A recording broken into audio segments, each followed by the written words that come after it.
नमस्कार दोस्तों, exam sir 5 channel पर आपका स्वागत है। आज हम बात करने वाले हैं यूपी आंगनवाड़ी वर्कर का रिजल्ट कब तक जारी किया जा सकता है। तो जितनी भी महिलाएं हैं जो भी हमारी बातों को सुन रहे हैं, आपसे निवेदन है कि आपको एक नई अपडेट आज हम देने वाले हैं। तो आपसे निवेदन है कि आप लोग जो है चैनल को सब्सक्राइब जरूर कर लीजिएगा, जितनी भी महिलाएँ हमारी बात को सुन रही हैं। आज हम आपको एक और भी जानकारी देंगे सेवा नियोजन पोर्टल पर, ठीक है, आप कैसे ऑनलाइन आवेदन कर सकती हैं। और यदि आप आवेदन नहीं कर सकते हैं तो हम जो है आपका इस पोर्टल पर, ठीक है, आपका एक ब्यूरो जितना होता है सब कुछ अपलोड कर देंगे, आपका आईडी बना देंगे। आप जो है जो भी संविदा आधारित जो भी नौकरी निकलती है आप इस पर आवेदन कर पाएंगे, ठीक है। तो इसकी भी हम आपको जानकारी देंगे और इसका फीस मात्र रहने वाला है केवल 30 रुपये। हम आपसे केवल 30 रुपये लेंगे, आपका हम जो आईडी है क्रिएट कर देंगे, ठीक है। अगर आप सहज जन सेवा केंद्र पर जाएंगे तो आपसे कम से कम 100 रुपये वहाँ पर लेंगे, आईडी जो बनाते हैं सेवा नियोजन पोर्टल पर, ठीक है। मैं केवल आपसे 30 रुपया लूँगा और आपको नंबर भी हम देंगे, उस नंबर पर आप अपना डॉक्यूमेंट सेंड करना पड़ेगा। सेंड करने के बाद आपकी जो भी आईडी है उसको हम क्रिएट कर देंगे और आपको सब कुछ बता दिया जाएगा, ठीक है। तो आप लोग जो है यदि आप लोग अपना आईडी बनवाना चाहते हैं सेवा नियोजन पोर्टल पर, संविदा आधारित जो भी भर्ती आती हैं, जैसे एजुकेटर की भर्ती हो गई या हेल्थ सेक्टर में भर्ती हो गई या कंप्यूटर ऑपरेटर की भर्ती हो गई, ठीक है, जितने भी भर्ती होते हैं अभी हम आपको 1 बाय 1 सब कुछ बता देंगे, ठीक है। तो आज हम इसकी भी जानकारी देंगे साथ साथ जितनी भी महिलाएं सुन रही हैं। और आपका जो हेल्पर का जो रिजल्ट है, आंगनवाड़ी का जो रिजल्ट है, कब तक आएगा, जिनका डीबी हो चुका है, जिनका डीबी हुए करीब 10 दिन 15 दिन हो चुके हैं, ठीक है। तो इन सब की हम पूरी जानकारी देने वाले हैं, तो वीडियो में बने रहना है। तो जैसा कि आप यहाँ पर देख सकते हैं, सबसे पहले हम बात कर लेते हैं कि आंगनवाड़ी का जो रिजल्ट है कब तक आएगा। देखिए, हम जो भी आपको जानकारी देते हैं न्यूज़ के माध्यम से जानकारी देते हैं और हम आपको एक और चीज़ बताना चाहते हैं कि कहीं पर भी कोई भी फ्रॉड वाला काम हम नहीं करते हैं। हमारा चैनल आप जाकर डिस्क्रिप्शन में देख सकते हैं, ठीक है, या आप हमारी वीडियो देख सकते हैं। कहीं पर भी दोस्तों जो भी हम आपको जानकारी देते हैं एक सही जानकारी देते हैं, कहीं पर भी ऐसा नहीं है कि हम आपको एक सही अपडेट नहीं देते हैं। तो जैसा कि मैं आपको बताना चाहता हूँ कि जो आपका रिजल्ट है, खासकर यूपी आंगनवाड़ी का रिजल्ट कब तक जारी किया जाएगा।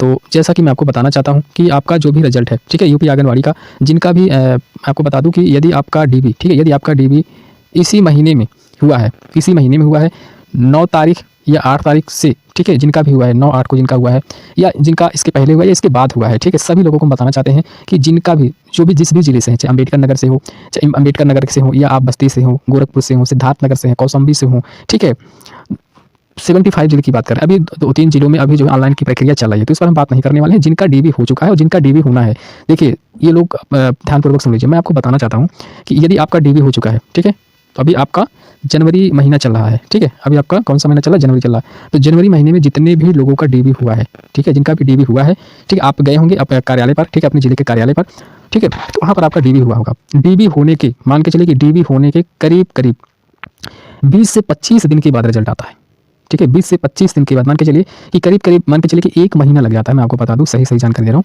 1 महीना लग जाता है। कहीं पर भी हम दोस्तों आपको बताना चाहते हैं कि डीबी होने के 1 हफ्ते या 1 हफ्ते के बाद रिजल्ट नहीं आता है, ठीक है, 1 हफ्ते के बाद रिजल्ट कहीं नहीं आता, ना कभी आया है, इसके पहले भी नहीं आता और अभी आप देख सकते हैं जिनका डीबी हुआ भी नहीं आया है, ठीक है।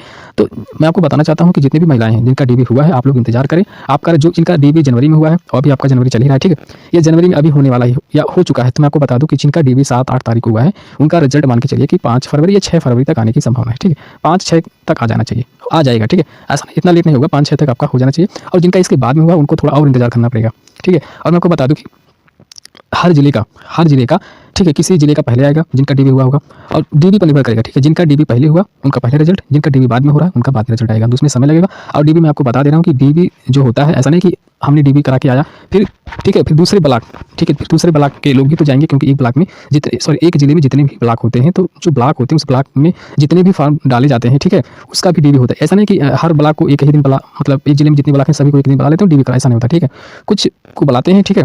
और मतलब जिनका मेरिट लिस्ट में नाम रहता है, मैं आपसे सीधी बात, जिनका मेरिट लिस्ट में नाम आ जाता है, ठीक है, तो उनका डीबी होता है। आपको एक मतलब कागज़ मिला होगा, ठीक है, आप आंगनवाड़ी केंद्र पर गई होंगी तो वहाँ पर एक कागज़ मिला होगा और आपको बताया होगा कि आप सुबह 10 बजे कार्यालय पर पहुँच जाइएगा, ठीक है। तो आप वहाँ पर गई होंगी, आपका डीबी हुआ होगा। डीबी होने के बाद आपका रिजल्ट, मैं आपको बार-बार कह रहा हूँ कि रिजल्ट आपका करीब मान के चलिए, मैं आपको बता दे रहा हूँ, ठीक है, रिजल्ट आपको फरवरी में ही देखने को मिलेगा, ठीक है, फरवरी में देखने को मिलेगा। और मैं आपको बता दूँ कि रिजल्ट की जानकारी आपको कहाँ से मिलेगी, तो रिजल्ट की जानकारी आपको अपने कार्यालय पर ही मिलेगा, ठीक है, जहाँ पर जैसे मान लीजिए जो आंगनवाड़ी केंद्र वहाँ पर जा सकते हैं, ठीक है, आंगनवाड़ी केंद्र पर जाकर एक अधिकारी होते हैं, उनसे जाकर पूछ सकते हैं, आपको जरूर बता देंगे कि कब तक रिजल्ट आएगा। दूसरी बात, यदि आप वहाँ नहीं जा पाते हैं तो आप ब्लॉक पर जा सकते हैं, ठीक है, तो मैं आपको पूरी जानकारी इस वीडियो के, यदि ब्लॉक पर नहीं जा सकते हो आप तो जिले पर चले जाइए, तो वहाँ से भी जानकारी मिल जाएगी। तो ये आपको मैंने जानकारी दे दी है, रिजल्ट फरवरी में ही आएगा, ठीक है। अब हम बात करते हैं कि आप जो हैं जितनी भी महिलाएं हैं, ठीक है, जो भी महिलाएं हैं जिनको अभी जानकारी नहीं है कि संविदा आधारित भर्ती हम कैसे देखें या संविदा आधारित भर्ती हम कैसे देखें, कैसे उस पर ऑनलाइन आवेदन करें, ठीक है। तो मैं आपको बता दूं कि आप देख सकते हैं ये सेवा नियोजन पोर्टल है, ठीक है, ऑनलाइन सेवा नियोजन पोर्टल है, प्रबंधन प्रणाली उत्तर प्रदेश, ठीक है। तो आप जो जैसे मान लीजिए यदि हम आपका आईडी जब बना देंगे तो आप भी कैसे आवेदन करेंगे, तो मैं आपको यहाँ पर डेमो करके दिखा रहा हूँ, ठीक है। जैसे मान लीजिए यहाँ पर मैंने चुना स्नातक, ठीक है। अब मुझे नौकरी देखनी है कि स्नातक स्तर, यानी जैसे मान लीजिए यदि आप बीए किए हैं या बीएससी किए हैं, संविदा आधारित कौन कौन सी नौकरी निकली है, ठीक है, बीए आधारित। तो मैंने यहाँ पर सर्च पर क्लिक कर दिया, खोजो, ठीक है, इस पर क्लिक किया। जैसे मैं क्लिक कर रहा हूँ देखिए मेरे सामने आ गया आउटसोर्सेस नौकरी, यानी ये जो भर्ती है जो निकली है, देखिए ईसीसी एजुकेटर की भर्ती आई है, ठीक है। ये देखिए 12/2/2026, ठीक है, यहाँ पर 12/2/2026 इसकी अंतिम तिथि है और आई है एजुकेटर की भर्ती है, एनटीटी इसमें मांगा गया है। और आपका बैचलर ऑफ होम साइंस हो, यानी बीए में आपका होम साइंस होना अनिवार्य है, तभी आप इस फॉर्म को अप्लाई कर पाएंगे। अभी मैं आपको बता दी नई भर्ती है, अभी भर्ती आई है और 5 घंटे 15 मिनट के बाद आप इस पर आवेदन कर पाएंगे, ठीक है। तो इसकी जो वेतनमान होगा 10,313 रुपया होगा। अमेठी जिले में एजुकेटर की एक नई भर्ती आई है, तो आप इस पर आवेदन कर पाएंगे, ठीक है। दूसरी भर्ती मैं आपको बता दूं कि राजस्व विभाग में आएगा आजमगढ़ में, ठीक है। यहाँ पर आप देख सकते हैं 4/2/2026, ठीक है। यहाँ पर अभी आवेदन कर सकते हैं 5 घंटे 15 मिनट के बाद। यहाँ पर देखिए अभी 0 आवेदन है, अभी यहाँ पर टाइम बता रहा है कि आप कब से आवेदन कर सकते हैं, ठीक है। उसके बाद आगे चलते हैं, कंप्यूटर ऑपरेटर की भर्ती आई है 4/2/2026 में, ठीक है। राजस्व विभाग आजमगढ़ में है, ये भी आप 5 घंटे 15 मिनट के बाद और वेतन है 16,652 रुपये आपको मिलेंगे। तो जितनी भी यहाँ पर भर्तियाँ देख लीजिए, ठीक है। आगरा में आया है, अभी गोरखपुर में एक भर्ती आई, मैं आपको बता दे रहा हूँ, युवा कल्याण विभाग में ग्रेजुएट पोस्ट ग्रेजुएट मांगा गया है और 4 तारीख 2/2026, ठीक है, दूसरा महीना 2026 से आप आवेदन का इसका अंतिम तिथि है, ठीक है। और मैं आपको बता दूं ये भी 5 घंटा 15 मिनट का आप आवेदन कर सकते हैं। 20,408 रुपया है, ठीक है, पर मंथ दिया जाएगा। तो ये है जो अनिवार्य शैक्षिक योग्यता जो मांगा गया है, ग्रेजुएट या पोस्ट ग्रेजुएट मांगा गया है, ठीक है। उस पर आगे चलते हैं, ब्लॉक MIS में एक भर्ती आई है, बेसिक शिक्षा विभाग में, जिसमें बीटेक मांगा गया है, उसकी वेतन दिया जाएगा। ये नई भर्ती भी आई है, ठीक है। उसके बाद देखिए यहाँ पर देख लीजिए यहाँ पर 10 भर्ती आई है, ठीक है। जॉब इंटरप्राइजेस बाल विकास पुष्टाहार विभाग फतेहपुर में एक भर्ती आई है। और आवेदन देखिए आप कहाँ से आवेदन करेंगे, यहाँ से, जैसे देखिए वेतन प्रतिमाह 18,000, आवेदन करें, आपको यहाँ पर क्लिक कर देना, आपका आवेदन हो जाएगा, ठीक है। तो ये रहा, मैंने आपको पूरी जानकारी दे दी है, आप कैसे आवेदन कर सकती हैं, आपको कैसे आवेदन करना है। यदि आपको मतलब पोर्टल पर यदि आप अपना आईडी बनवाना चाहती हैं तो आप हमसे संपर्क कर सकते हैं। आप कमेंट कर दीजिएगा सर हमारा भी आईडी बना दीजिए, ताकि हम भी संविदा आधारित भर्ती देख पाऊँ, ठीक है। तो हम आपको बना देंगे। मात्र केवल आपका इसमें जो फीस लगता है 30 रुपये फीस लगता है। यदि आप सहज जन सेवा केंद्र पर जाएंगी तो आपसे यही आईडी बनवाने के लिए आपसे 100 रुपये लेंगे, ठीक है। तो आपका हम ऑनलाइन सब कुछ कर देंगे, क्लियर कर देंगे, आपको आईडी पासवर्ड सब कुछ दे दिया जाएगा, ठीक है। आप अपने घर पर जो है ऑनलाइन आवेदन करिएगा, ठीक है। जो भी मतलब भर्ती आई जैसे मैं यहाँ पर देख रहा हूँ, ठीक है। तो ये है जितनी भी भर्ती आई हैं, ठीक है, आउटसोर्स नौकरी जो आई हैं, ये ग्रेजुएट स्तर की है, यानी BA BSc स्तर की है, ठीक है, बीटेक स्तर की है। तो इसमें आप यहाँ पर देखिए स्नातक शैक्षिक योग्यता आपको चुनना है, स्नातक है। अगर आप मान लीजिए इंटर की है तो इंटरमीडिएट से भर्ती देख सकते हैं, हाई स्कूल किए हैं, ठीक है। तो इस पर आपको क्लिक करना है इंटर पर, उसके बाद आप यहाँ पर क्लिक कर लीजिए खोजे। उसके बाद आपका इंटरमीडिएट से देखिए भर्ती आई हुई, देखिए उत्तर प्रदेश राज्य सड़क परिवहन विभाग में आया, गोंडा बराज बलरामपुर में आया है, ठीक है। 13,566 रुपये है, 5 घंटे 12 मिनट के बाद जो आप इस पर आवेदन कर पाएंगे। ये जो भी यहाँ पर देखिए इंटरमीडिएट CC प्रमाण पत्र मांगा गया है, ठीक है, CC प्रमाण पत्र मांगा गया है। और यहाँ पर कंडक्टर की भर्ती है, ठीक है। किसकी भर्ती है, कंडक्टर की भर्ती है। कितनी वेतन है, 13,566 रुपये है, ठीक है। तो ऐसे आप जो है आप खुद ऑनलाइन आवेदन कर पाएंगे, ठीक है। तो आपको बार बार किसी का वीडियो नहीं देखना पड़ेगा जॉब से संबंधित, ठीक है। तो आप खुद देख सकेंगे और अपना ऑनलाइन आवेदन कर पाएंगे। तो और मैं आपको बता दूं कि आंगनबाड़ी का जो